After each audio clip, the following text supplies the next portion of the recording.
आपका social media पे जो नाम है, पहले तो मैं ये जानना चाहता हूँ इस नाम के पीछे की कहानी क्या है और कैसे ये नाम पड़ा? उस टाइम इतनी पागल हो गई थी वीडियो क्रिएट करने के लिए कि मैंने घर में जिद मचा दी थी कि मुझे आईफोन ही चाहिए, मुझे आईफोन के बिना वीडियो मेरी नहीं बनेगी। लोगों को लगता था जैसे वो उसमें से कोई वीडियो वायरल चल जाती तो लोगों ने कमेंट्स करना शुरू किया, चोरी कर रहा है, चोरी करी है, ये वीडियो तो कॉपी किया तुमने। तो अब एल्गोरिदम इंस्टाग्राम का कैसे काम करता है? मतलब अब जो एक कंटेंट ये था कि हमारे जो फ्रेंड्स बाहर जाते हैं पढ़ने और वो वापस आके अपने आप को ऐसे इंट्रोड्यूस करते हैं कि जैसे किसी का नाम परम है तो वो अपने आप को ऐसे बोलेगा आई एम प्राम, और 70,000 लोगों ने मुझे एक वीडियो से फॉलो किया था। ऐसी वीडियो हमें बनानी चाहिए। इंडिया में इतना नहीं है उसका मार्केट। नहीं, इंडिया में पर एक जगह है वो राम श्री राम वृंदावन लिख देते हैं, वहाँ तो अभी भी चल रहा। देखो जॉब तो मैं बिल्कुल भी नहीं कर सकती क्योंकि मुझे नहीं लगता कि मैं एक ऑफिस में जाके बैठ के जॉब करूँ फिर वापस आऊँ। मुझे ऐसा लगता है content creation is more fun. Join किया तो पूरा टाइम इसके पीछे तो वो चलना चाहिए था, वो मेरी महबूब अर्टिश करके टिकटॉक का स्लो मोशन हैंकी निकाल के। और उसको करने के बाद मुझे रियलाइज हुआ कि ये बिजनेस इतना स्केलेबल नहीं है, उसका कोई फ्यूचर नहीं है ये।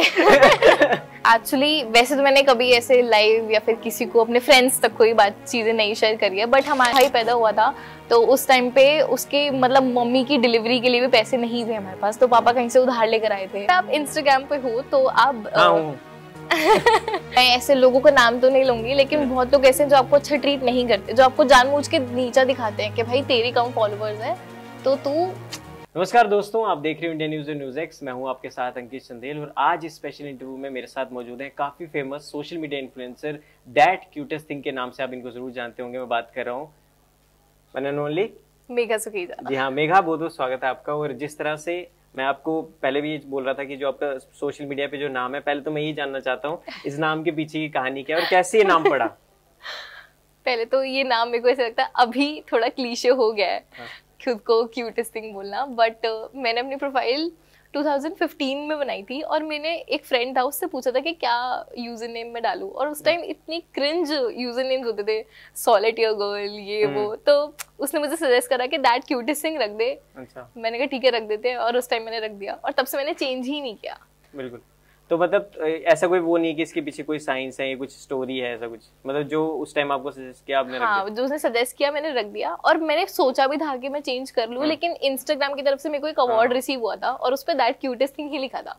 मैंने कहा अब तो चेंज नहीं कर सकते, बाद में कैसे बताऊंगी मेरा ही अवार्ड है। नहीं बिल्कुल, और मैं चाहता हूँ यही नाम शायद आपको पहचान भी अब दिला रहा है। काफी लोग इसको पसंद भी कर रहे हैं, उसी नाम से आपको ज्यादा जानते हैं आजकल। एक्चुअली यस, बिल्कुल। जिस तरह से आपकी जर्नी रही है, पहले मैं बात करना चाहूंगा। अभी आपके इतने लाखों में फॉलोअर्स हैं, लोग आपको प्यार करते हैं, लेकिन मैं थोड़ा सा पहले जाना चाहूंगा जब आप डब स्मैश की वीडियोस बनाते थे, जब आप म्यूजिकली पे वीडियोस बनाते थे, उस तब से लेके अब तक की जर्नी थोड़ा सा आप डिस्क्राइब करें, क्योंकि लोग सोचते सब है कि हम सोशल मीडिया पे वायरल हो, हमारी भी वीडियो ट्रेंड करे, हम भी लोग हमें भी जाने, हमें पहचाने, हमारे साथ फोटो क्लिक करें। तो हालांकि वो सालों की मेहनत होती है, लोगों को एक जल्दी शॉर्टकट में ये सब चाहिए होता है, फेम और सक्सेस। लेकिन हाँ, आपसे मैं जानना चाहता हूँ आपकी खुद की जर्नी कैसे है, क्योंकि उससे काफी लोग इंस्पायर भी होंगे।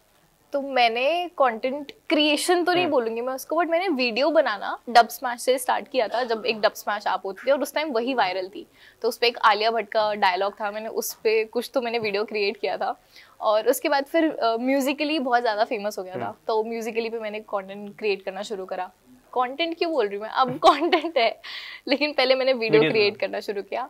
उसके बाद मैं वीडियोस पे नॉर्मली बनाती थी, फिर एक फुकरे का डायलॉग था, तो वो रिचा चड्डा का डायलॉग था, वो मैंने वीडियो उस पर बनाया। जैसे मैं नॉर्मली वीडियोस डालती थी, तो वो मैं वीडियो पोस्ट करके बंद कर देती थी और अगले दिन खोलती थी एक नई वीडियो डालने के लिए। तो जब अगले दिन मैंने खोला तो उस पर 111 लाइक्स थे, तो मैं तो बहुत खुश हो गई कि वीडियो यार थोड़ी बहुत तो वायरल चली गई है। फिर उसके बाद मेरे को थोड़ा कॉन्फिडेंस आया कि अच्छा वीडियो वायरल जाने का भी है, ऐसा नहीं है कि सिर्फ बड़े बड़े लोगों की वीडियो वायरल जाती है। तो फिर मैंने वहाँ से कंटेंट डालना शुरू करा, उस पर वीडियोस क्रिएट करनी शुरू करी, और फिर धीरे धीरे कुछ वीडियो वायरल चली जाती थी। तो मुझे थोड़ा थोड़ा कॉन्फिडेंस आने लगा कि ठीक है वीडियो वायरल जा रही है, और उस टाइम पे मुझे ये नहीं था कि इससे कुछ अर्न भी कर सकते हो तुम या फिर कुछ भी। अच्छा। मेरे को था बस वीडियोस क्रिएट करने, और मैं उस टाइम इतनी पागल हो गई थी वीडियो क्रिएट करने के लिए कि मैंने घर में जिद मचा दी थी कि मुझे आईफोन ही चाहिए, मुझे आईफोन के बिना वीडियो मेरी नहीं बनेगी। तो मेरे भाई के पास आईफोन हुआ करता था, तो मैं उससे आईफोन लेके स्लो मोशन वीडियोस बनाती थी, वो भी मुझे बड़ी कम 5-10 मिनट के लिए मिलता था, तो मैं उससे वीडियो बनाती थी। बट धीरे धीरे थोड़ा बहुत मैंने टिकटॉक पे ग्रो करना शुरू किया, जब उसका नाम टिकटॉक चेंज हो गया म्यूजिकली का, और जब टिकटॉक बैन हुआ था तब मेरे 60,000 फॉलोअर्स थे।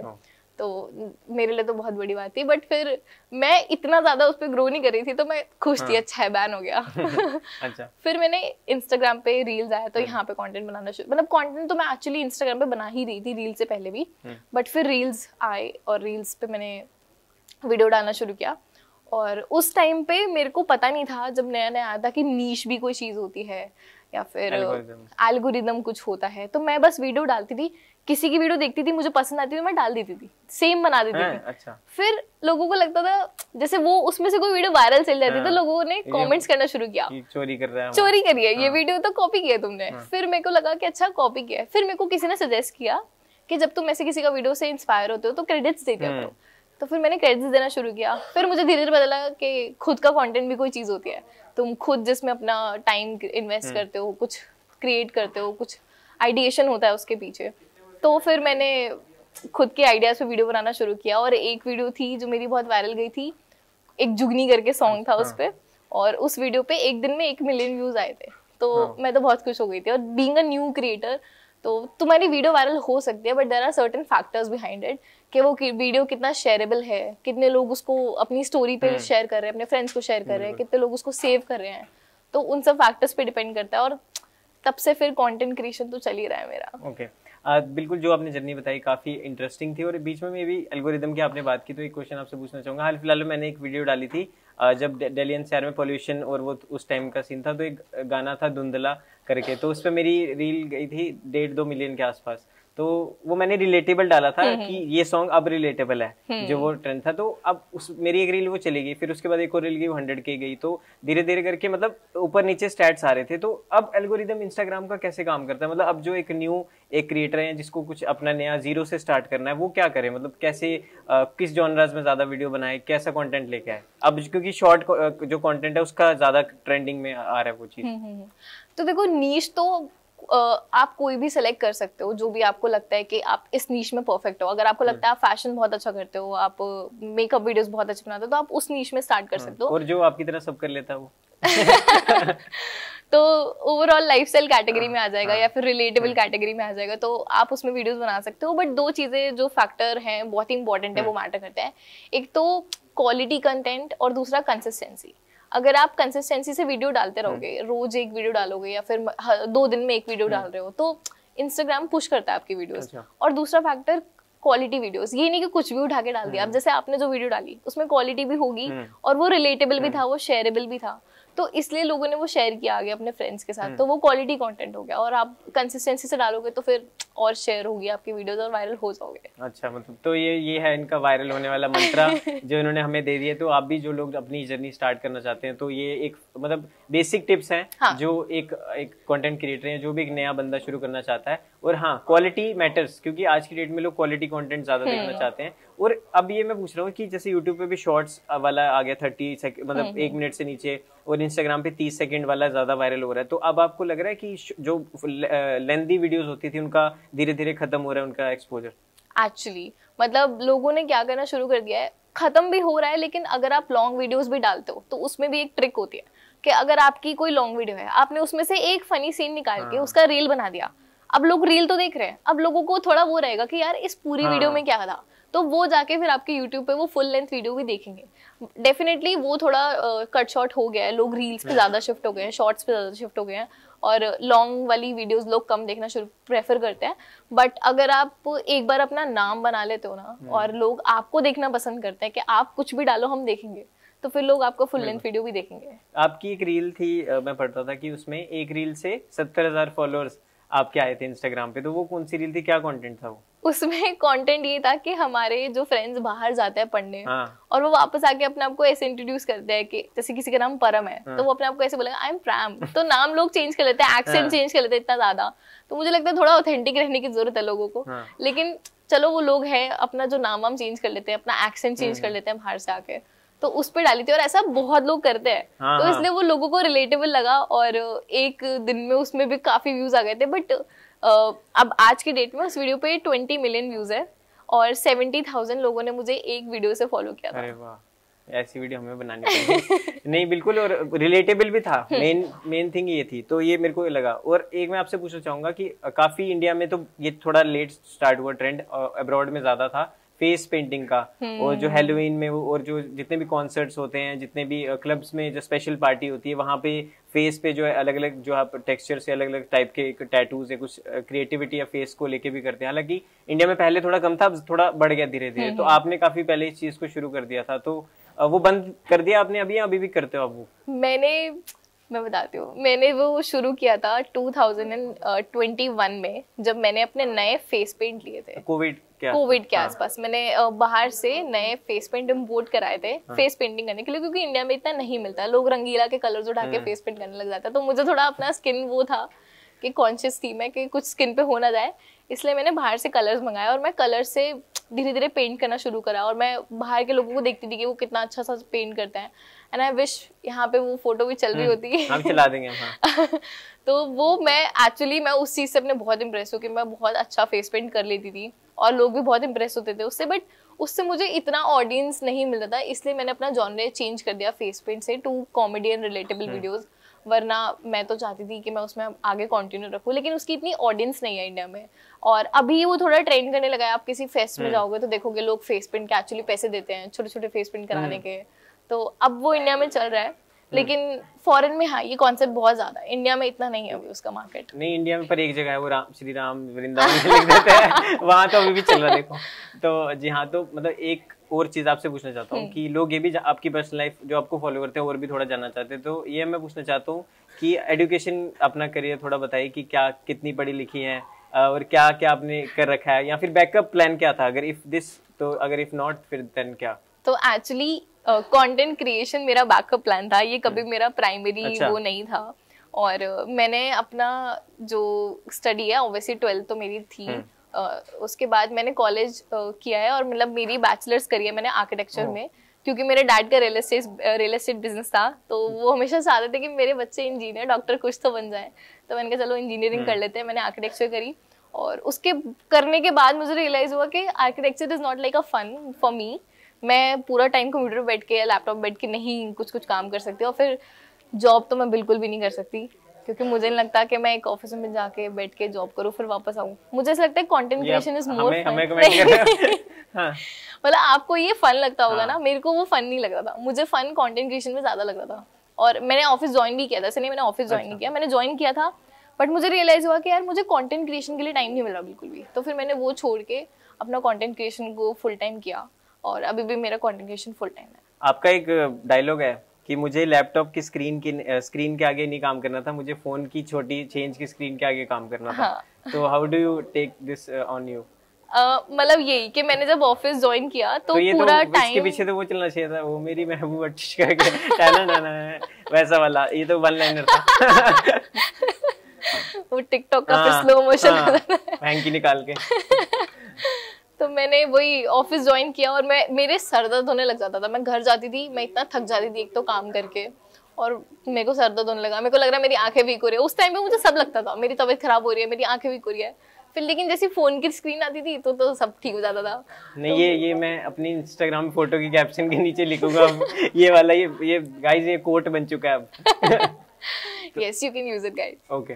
अगला मेरा सवाल है, आपने एक जनवरी में एक स्टार्टअप शुरू किया था एपिसोड। Yes. तो वो उसमें भी काफी चैलेंजेस आपको फेस करने पड़े, मतलब ड्यूरिंग रेनफॉल, उसमें अंदर आपका देख रहा था मैं वीडियो, उसमें पानी वानी जो है भर गया था, जिसकी वजह से आपको थोड़ी देर बंद करना पड़ा, उसको नुकसान भी काफी हुआ। फिर वहां से आपने अपना एक दोबारा से राइज हुआ, आपने 500 से ज्यादा कस्टमर्स को सेल किया। Yes. तो वो थोड़ा जर्नी बताइए कि स्टार्टअप, क्योंकि अब आज की डेट में स्टार्टअप सबसे ज्यादा जो है लोग करना चाह रहे हैं, और खुद के दम पे, जैसे आपने बताया, इंडिपेंडेंटली अपने करियर को आगे फॉलो करना चाह रहे हैं। तो आपका स्टार्टअप जर्नी किस तरह था, और कैसे सोचा कि मेरे को ये करना चाहिए? तो एक्चुअली मैंने 2021 में एक थ्रिफ्ट बिजनेस स्टार्ट किया था, जिसमें हम थ्रिफ्ट के क्लोथ्स लेते थे और आगे उनको सेल करते थे। तो मैंने इंस्टाग्राम पे ये 2 साल किया, और उसको करने के बाद मुझे रियलाइज हुआ कि ये बिजनेस इतना स्केलेबल नहीं है, उसका कोई फ्यूचर नहीं है ये। इसलिए I am out from that business. और फिर मैंने अपना सोचा कि खुद का कुछ स्टार्ट करते हैं, क्योंकि अगर ब्रांड न्यू क्लोथिंग रहता है तो लोगों को खरीदने में इतना प्रॉब्लम नहीं होता है। थ्रिफ्ट को देख के कभी कभी लोग मुंह बना लेते हैं कि ये तो किसी के पहने हुए कपड़े हैं शायद, ऐसा भी लोग सोचते हैं। तो इसलिए मैंने सोचा खुद का कुछ स्टार्ट करते हैं। तो क्लोथिंग तो हमेशा से मेरा था कि क्लोथिंग में ही करना है, क्योंकि मुझे लगता है इंडिया में लोग 2 चीजों पे पैसा खर्च करते हैं, खाना और क्लोथिंग। तो मैंने सोचा क्लोथिंग में करते हैं कुछ। और मैंने 2023 में जनवरी में, नॉट एग्जैक्टली जनवरी बट अप्रैल में मैंने बिजनेस स्टार्ट किया। जनवरी से मेरी रिसर्च स्टार्ट हो गई थी, अप्रैल में मेरा बिजनेस लॉन्च हुआ था, और इस अप्रैल में मेरे को 1 साल हो गया वो बिजनेस करते करते। और मेरे को ऐसा लगता है हर सीजन हम ग्रो करते हैं, क्योंकि एपिसोड है तो एपिसोड के फिर सीजन तो होंगे ही। तो हमने फर्स्ट सीजन में समर लॉन्च किया था, और उस टाइम पे हमने बहुत नया नया शौक था, तो स्टूडियो वगैरह लिया, सब कुछ लिया। बट वो स्टूडियो में मानसून के टाइम पे काफ़ी ज़्यादा पानी भर गया था, तो हमारे सारे कपड़े, एक बार कपड़ा गीला हो जाता तो वो खराब हो जाता है, और हमें पता नहीं चला कि कपड़ों के अंदर कुछ कुछ खराबी भी होने शुरू हो गए थे। वो कपड़े पैक थे और गीले थे, वो सूखे नहीं, तो वो खराब होना शुरू हो गए कपड़े। तो लॉस तो हुआ उसमें भी, बट उसके बाद वी केम बैक स्ट्रॉन्गर, और हमने विंटर लॉन्च किया बहुत ही अच्छा, और हमने बहुत जगह एग्जीबिशन भी किए उसके, और लोगों को काफ़ी ज़्यादा पसंद आए। फिर हमने अभी इस समर में और प्रीमियम क्लोथिंग लॉन्च करी है, जो कि हम अभी सेलिब्रिटीज़ को भी भिजवाते हैं, और सेलिब्रिटीज़ भी पहन रहे हैं हमारे कपड़े। जैसे कि स्प्लिट्सविला अभी जो चल रहा है, उनका जो होस्ट है रणवीर जी की जगह जो आए हैं तनुज, उन्होंने भी हमारे कपड़ों की काफ़ी तारीफ करी है पहन के, और भी बहुत सारे इन्फ्लुएंसर्स को भी हमने कपड़े भेजे हैं, और they are actually loving it. क्योंकि मेरे को ऐसा लगता है कभी भी तुम कुछ कस्टमर को दे रहे हो तो quality is the most important thing you can provide to your customer, क्योंकि डिजाइन तो कोई भी कॉपी कर लेगा बट क्वालिटी कोई कॉपी नहीं कर पाएगा तुम्हारी। तो इसलिए that is I love actually about my business, और मेरा बिजनेस मेरा बेबी है तो वो तो चलता ही रहेगा। नहीं, बिल्कुल ऑल द बेस्ट आपको आगे के लिए भी, इस तरह से आप और भी अपने और भी वेंचर्स ऐसे ऐसे ग्रो करें। तो अभी कुछ समर्स अभी आ चुके हैं, तो और भी कुछ आप प्लान कर रहे हो कि अभी न्यू कलेक्शन है कुछ? हाँ, अभी एक्चुअली हमने स्ट्रीट वेयर क्लोथिंग में यूनिसेक्स कपड़े लॉन्च किए हैं, जेंडरलेस क्लोथिंग, बट मैं चाहती हूँ कि फ्यूचर में हम एक स्पेसिफिक गर्ल्स के लिए कुछ अलग लॉन्च करें, बॉयज के लिए कुछ अलग लॉन्च करें। जैसे टॉप्स हो गए, क्रॉप टॉप्स, वो लड़के नहीं पहन पाएंगे ना, वही बोलने वाला था। लड़कों के लिए हम टी शर्ट्स वगैरह लॉन्च करने का प्लान करें, और फिर कार्गोज तो definitely it's coming very very soon, stay tuned. बिल्कुल। तो ये तो आपने अपनी जर्नी तो बता दी, लेकिन माता पिता की जर्नी आपकी लाइफ में कि कैसा उनका सपोर्ट रहा? क्योंकि बिना पेरेंट्स के सपोर्ट के हम कुछ नहीं कर सकते, और हम आज जहाँ भी बैठे हैं उनके सपोर्ट से बैठे हैं। मेरे फादर खुद रियल एस्टेट में है, जैसे आपने बताया, उनका खुद का बिजनेस, सोच रहे थे कि बिजनेस ये भी करे आगे, बट एक डिफरेंट पाथ मैंने चुना, क्योंकि सबका होता है डॉक्टर बने, इंजीनियर बन जाए, अपना सेटल हो जाए।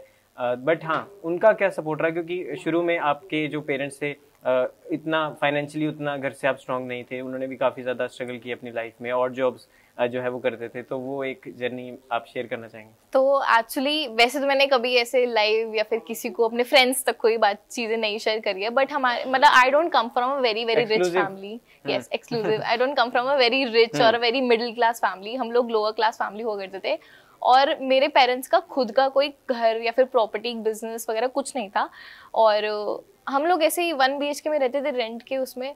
और जब हम लोग, मतलब मेरे डैड उस टाइम पे डायरी लिखते थे बचपन में, जब हम छोटे छोटे थे, या जब हम नहीं भी होते, उस आई गेस उस टाइम से डैड डायरी लिखते थे, तो वो उसमें लिखते थे कि मैं चाहता हूँ हमारे बच्चे डॉक्टर इंजीनियर बने। और उसमें एक एक चीज लिखी हुई थी कि जब मेरा भाई पैदा हुआ था तो उस टाइम पे उसके मतलब मम्मी की डिलीवरी के लिए भी पैसे नहीं थे हमारे पास, तो पापा कहीं से उधार लेकर आए थे, और तब डिलीवरी हुई थी उसकी।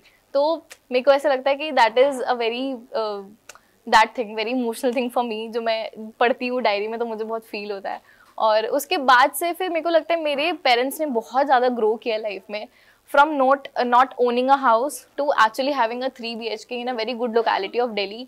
It's a win win situation for me, my parents and my family. और मेरे लिए मेरी इंस्पिरेशन मेरे पेरेंट्स ही हैं। जब पूछता है ना कौन है इंस्पिरेशन, क्या करते हो, तो मेरे को ऐसा लगता है जब मेरे पेरेंट्स बिना इतना एजुकेशन के इतना कुछ कर सकते हैं, तो अब हमें तो पढ़ लिख के तो कुछ तो करना ही पड़ेगा। और मेरे जो पापा की डायरी में लिखा था कि डॉक्टर इंजीनियर बने, तो मैं आर्किटेक्ट हूँ और मेरा भाई एडवोकेट है, तो हम तो बहुत प्राउड फील करते हैं कि एक्चुअली डैड भी प्राउड हैं हम लोगों के ऊपर, और हम खुद भी प्राउड है अपने ऊपर। नहीं, वो बिल्कुल, और काफ़ी इंस्पिरेशनल जर्नी थी, और ऐसा सपोर्ट मतलब एक स्टोरी भी चाहिए होती है इंसान को की, तो वो आपको एक अपने फादर के रोल में एक रोल मॉडल मिल गया था, तो जो आपको सपोर्ट कर रहा था। तो मैं ये भी पूछना चाहूँगा, अब तो अच्छे खासे पैसे आते होंगे और कोलैबोरेशंस हैं, अब तो how you are helping them? अब क्या करते हैं? तो कैसा फील होता है जब ले पापा ये लो क्रेडिट कार्ड ऐसा कैसा फील होता है? Touchwood, I am very privileged in this thing कि मेरे पेरेंट्स ने आज तक मुझसे पैसे नहीं मांगे किसी भी चीज के लिए। वो मुझसे कभी भी नहीं बोलते कि बेटा ये बिल भर दो या फिर ये कर दो वो कर दो, even though I am earning good, but मेरे पेरेंट्स ने आज तक मुझसे एक पैसे नहीं मांगे। और इन रिटर्न मैं उनको फिर गिफ्ट देती रहती हूँ, और मैंने उनकी 25th एनिवर्सरी पे उनको रिंग्स ला के दी थी, तो वो भी सरप्राइज था उनको, वहीं वेन्यू पे जाके पता चला था कि रिंग्स ला के दी उन्होंने। फिर मैं मम्मी पापा को कभी शॉपिंग पे ले जाती हूँ और बोलती हूँ कि जो खरीदना है खरीदो, पैसे मैं दूंगी, और फिर मैं उनको प्राइस टैग भी नहीं देखने देती, मैं उनको बोलती हूँ जो खरीदना आप खरीदो। अब मैं ऐसे छोटे मोटे डेट्स पे ले जाती हूँ उनको जहाँ पे मैं खर्च करती हूँ और फिर वो एंजॉय करते हैं। बताओ, मतलब दोस्तों ये एक मोटिवेशन चाहिए होती है, और अगर ये कर सकते हैं इन्होंने जो अपनी स्टोरी बताई, तो आप भी जरूर कर सकते हैं। तो हमेशा ये मत सोचना कि हम नहीं कर सकते, हर कोई कर सकता है, बस आपको एक कंसिस्टेंट होना पड़ेगा और अपनी जर्नी को एंजॉय भी करना पड़ेगा। मेहनत तो करो, मैनिफेस्ट भी जरूर करो साथ ही साथ। अगला मेरा सवाल, आप पैसे वैसे की बात हो ही रही है तो कितने, क्या अर्निंग का क्या सोर्स है, मतलब इन सोशल मीडिया इन्फ्लुएंसर कहाँ से कमा सकता है? ओके, अगर आप इंस्टाग्राम पे हो तो आप आगे आप ब्रांड प्रमोशन से कमा सकते हो। okay. ब्रांड्स आपको प्रमोशन करने के लिए पैसे देते हैं। आप रील्स बना सकते हो उनके लिए, स्टोरीज बना सकते हो, पोस्ट क्रिएट कर सकते हो। और अगर आप यूट्यूब पे हो तो यूट्यूब तो आपको पैसा देता ही है। तो मैं तो दोनों चीजों पे हूँ। अच्छा। और इसके अलावा और कहीं से? इसके अलावा मेरा पर्सनल सोर्स ऑफ इनकम, तो वो भी फिर लोग देखेंगे ना। हाँ, तो मेरे तो बहुत सारे इनकम सोर्स है। Big life. तो एक तो मैं इंस्टाग्राम से अर्न करती हूँ थ्रू ब्रांड प्रमोशंस, यूट्यूब से अर्न करती हूँ, बहुत ज्यादा अमाउंट नहीं बट छोटे। यूट्यूब पे आप क्या कंटेंट डालते हो? Lifestyle related. वो उसमें पूरा गर्ली कंटेंट है। अच्छा। कि मार्केट्स एक्सप्लोर करती हूँ मैं, वो लड़कियां देखना पसंद करती हैं बहुत ज्यादा। तो ऐसे ऑनलाइन बिजनेस कुछ करते हो? नहीं। अच्छा, यूट्यूब पे बस नहीं, वैसे अपना खुद का कुछ एक्स्ट्रा एपिसोड्स। अच्छा, मैं आ रही हूँ उस पे। अच्छा। तो यूट्यूब पे वीडियोस क्रिएट करती हूँ, इंस्टाग्राम पे वीडियोस क्रिएट करती हूँ, फिर मेरा एपिसोड्स है जो मेरा खुद का ब्रांड है, मैं उससे भी अर्न कर लेती हूँ भी तो थोड़ा बहुत। और उसके बाद मैं एक जगह जॉब भी करती हूँ इन अ ज्वेलरी ब्रांड। तो एक्चुअली वहाँ पे मेरा job is like a freelancing. तो मैं हफ्ते में 1-2 दिन जाती हूँ वहाँ पे, फ्रीलांसिंग करती हूँ, उनको अपनी content creation, actually content social media manager हूँ मैं वहाँ पे। तो वो भी मेरा ही नीश का जॉब है, तो मुझे मजा आता है वहाँ पे बहुत ज्यादा। तो वहाँ से भी अर्न कर, मतलब आ रहे हैं पैसे हर जगह से, लक्ष्मी बरस रही है। सब जगह से मेहनत करो, सोखी फर्म बन गया अभी आप। जी बिल्कुल। अगला मेरा सवाल है कि जो इंडस्ट्री में आपके को इन्फ्लुएंसर्स हैं, जो कंटेंट क्रिएटर्स हैं, उनके साथ कैसा आपका बॉन्ड है, और मतलब किस तरह इंडस्ट्री देखती है एक न्यू कमर को जब कोई आता है, कैसा उनका बिहेवियर रहता है? मीटअप्स होते रहते हैं, गैदरिंग्स होती रहती है, तो जो बड़ा कंटेंट क्रिएटर है वो मतलब सब वैसा सेम उसको एंगल से देखता है सामने वाले को, या कुछ डिफरेंट रहता है? तो एक्चुअली ना लोगों के ऊपर डिपेंड करता है, पर्सन टू पर्सन, कि कौन आपको कितना अच्छे से ट्रीट कर रहा है। मैं ऐसे लोगों का नाम तो नहीं लूंगी, लेकिन बहुत लोग ऐसे हैं जो आपको अच्छा ट्रीट नहीं करते, जो आपको जानबूझ के नीचा दिखाते हैं कि भाई तेरी कम फॉलोअर्स है तो तू ऐसे रहा। इवन आज भी मुझे वो चीज़ फेस करने को मिलती है, जिनके मिलियंस में फॉलोअर्स हैं वो आज भी तुम्हें ऐसा ट्रीट करते हैं। तो ये चीज़ तो है इंडस्ट्री में, बट बहुत अच्छे इन्फ्लुएंसर्स भी हैं जिनको मैं जानती हूँ। अच्छा। एक का तो मैं नाम ले देती हूँ, RJ Krishna. He is my one of the favourite content creator. और उनसे मैं एक बार मिली हूँ और उन्होंने इतना अच्छे से ट्रीट किया था, और इवन दो वो मुझे नहीं भी जानते थे उस टाइम पे, सोशल मीटअप काइंड ऑफ था, बट उन्होंने फिर भी बहुत अच्छे से मुझे ट्रीट किया था और एकदम होमली वाइब्स दे दी थी। तो अभी होता है ऐसा, और न्यू कमर्स को लोग करते हैं, खराब ट्रीट भी करते हैं, अच्छा ट्रीट भी करते हैं। और मेरा बॉन्ड, मेरे को ऐसा लगता है इस इंडस्ट्री में जितना ज़्यादा आप सोशलाइज करोगे उतना ज़्यादा आपके लिए अच्छा है। तो मैं तो कोई मीटअप पे जाती हूँ, मैं तो सबके साथ घुल मिल जाती हूँ कि सब दोस्त बन जाओ, सबसे मिलजुल लो, बात कर लो। लेकिन जो लोग नहीं होता इंडस्ट्री में बात करने में, फिर उसको वहीं पॉज कर देते हैं और आगे नए दोस्त बनाते हैं, नए दोस्तों के साथ घुलने मिलने लग जाते हैं। बिल्कुल। आखिरी 2 सवाल आपको करूंगा, फिर हम खत्म करेंगे, फिर एक और अलग वो है, वो हम अलग जगह पे करेंगे, डिफरेंट, वो रैपिड फायर सेक्शन है। ठीक है। तो अगला मेरे लास्ट 2 सवाल है। अगला सवाल ये है कि जो आपके को इन्फ्लुएंसर्स हैं, तो उसमें जब आप उसके साथ कोलैब करते हो तो वो पैसे लेते हैं आपके जो फेलो जो इंस्टाग्राम इन्फ्लुएंसर्स हैं, या फिर बार्टर होता है, क्या रहता है वो? तो फेलो इन्फ्लुएंसर्स के साथ तो कोलैबोरेशन में ऐसा कोई पैसे इन्वॉल्वमेंट नहीं होते। आप उनके साथ रील बना रहे हो, वो आपके साथ रील बनाते हैं, कोलैबोरेशन में डल जाते हैं। आपकी रील्स उनकी ऑडियंस देखती है, उनकी रील आपकी ऑडियंस देखती है, तो ऑडियंस मिक्स एंड मैच हो जाता है। क्योंकि ये सवाल थे कुछ लोगों के, शायद पैसे होते हो या कुछ। नहीं, बस हम एज अ फ्रेंड्स मिलते हैं, कंटेंट क्रिएट करते हैं, एक दूसरे के प्रोफाइल पे डालते हैं और वहीं पे सिलसिला खत्म हो जाता है, कोई पैसों का इन्वॉल्वमेंट नहीं है। अभी रियलिटी शोज का काफी जमाना चल रहा है, और हाल फिलहाल में स्प्लिट्सविला के भी 5-6 एपिसोड आ चुके हैं, और इस बार सन्नी और तनुज होस्ट कर रहे हैं। तो आप स्प्लिट्सविला में जाना चाहती हैं? हमें देखने को मिल सकते हैं आप कहीं? मैं तो जाना चाहती हूँ। वो लोग बुला लें तो बहुत बड़ी बात है। लेकिन एक्चुअली मैंने लास्ट ईयर स्प्लिट्सविला का ऑडिशन दिया था और मैं लास्ट राउंड में आउट हो गई थी। पता नहीं क्यों, लेकिन उस टाइम पे मुझे इतना एक्सपीरियंस नहीं था और मैं इतनी फेमस वगैरह भी नहीं थी और मैं बहुत न्यू थी इन सब चीज़ों के लिए, बट मैंने इंटरव्यू दिया। और इस साल मैं इंटरव्यू देने में लेट हो गई क्योंकि मैं कहीं पे बहुत ज़्यादा ऑक्यूपाइड थी और मैं नहीं दे पाई थी। और मेरे फ्रेंड्स ने मुझे काफ़ी फोर्स किया था तो इंटरव्यू दे दे, और जब मैंने दिया एक्चुअली तो लास्ट डेट निकल चुकी थी और शूटिंग स्टार्ट हो गई थी, बट होपफुली नेक्स्ट ईयर। और बिग बॉस OTT भी 15 मई से स्ट्रीम होने वाला है, उसको लेके उसमें आज जाना चाहेंगे? आना तो मैं सब में चाहती हूँ। अच्छा, मतलब ओपन है आपको एक कोई Yes. किसी में। तो thank you so much Megha, आपसे हमें काफ़ी कुछ सीखने को मिला। सोशल मीडिया की जितने भी लोग हैं जो बनाना चाहते हैं, अपना करियर शुरू करना चाहते हैं, उनके लिए काफ़ी टिप्स जो है आपने दी, और कहाँ से पैसे कमा सकते हो, अब जो जर्नी काफ़ी ज़्यादा इंस्पिरेशन उसमें लोग जो देख सकते हैं आपको। तो थैंक यू सो मच अपना टाइम देने के लिए, और ऐसे आगे बढ़ते रहिए। ऑल द बेस्ट आपको फ्यूचर के लिए। तो गाइज हमारे साथ थी मेघा सुखेजा, और आप इनको कंटेंट इनको फॉलो कर सकते हैं, सोशल मीडिया पे इनके प्लेटफॉर्म्स हैं, और ऐसे अच्छे हम आपके लिए इंटरव्यूज लाते रहेंगे। आपको क्या करना है, हमारे चैनल को सब्सक्राइब करना है और इंडिया न्यूज़ और न्यूज़ एक्स को फॉलो करना है, हमारे जितने भी स्ट्रीमिंग प्लेटफॉर्म है। इस इंटरव्यू में दोस्तों इतना ही। कैमरामैन विजय के साथ अंकित चंदेल, दिल्ली।